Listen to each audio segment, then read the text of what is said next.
The AI race is accelerating. Right now, countries around the world are racing to deploy AI. We hear about AI in the military, in manufacturing, in research labs, and across the global economy. Most discussions focus on who has better models, more data, or larger budgets. But there's a deeper reality almost no one is talking about. This race may not stay competitive forever. When AI and automation begin to compress the entire cycle of decision, production, and action, speed itself becomes power.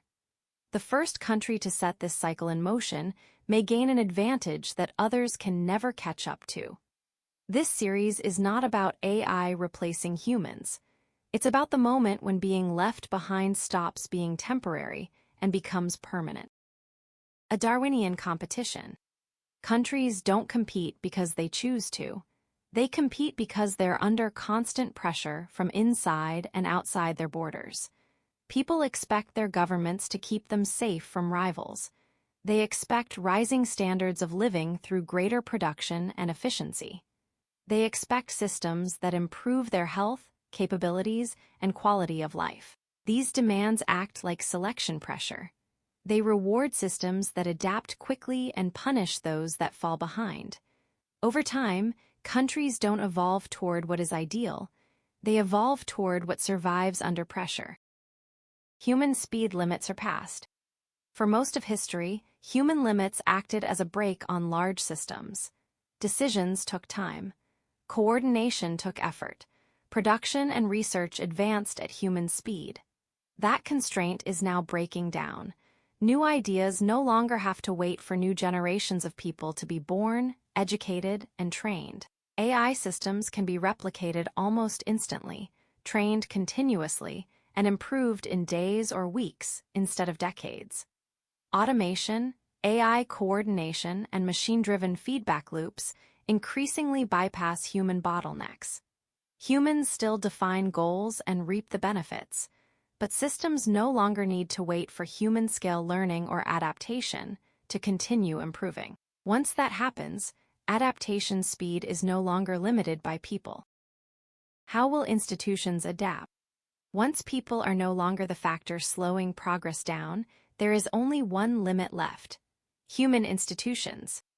Economic systems, laws, governments, and other social contracts now decide how fast a society can move.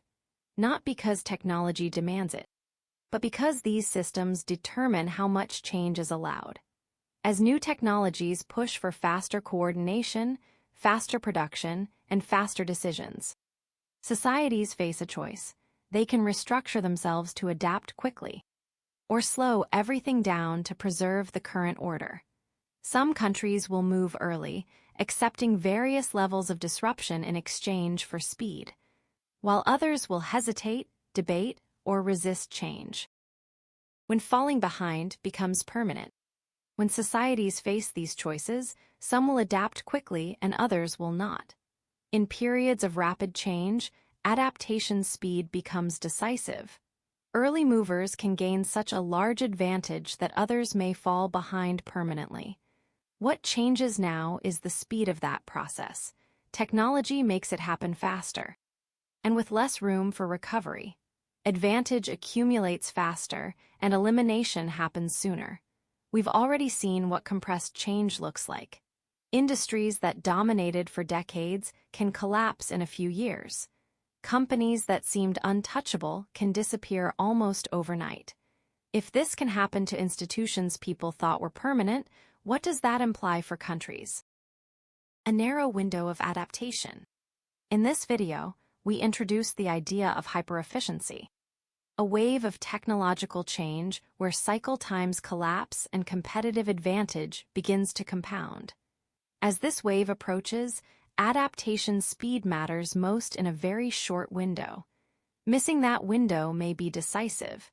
In the next video, we'll look at how similar dynamics have played out before. In evolution, in dominant species, and in empires that once seemed permanent. And ask what might be different this time, when these forces operate at machine speed.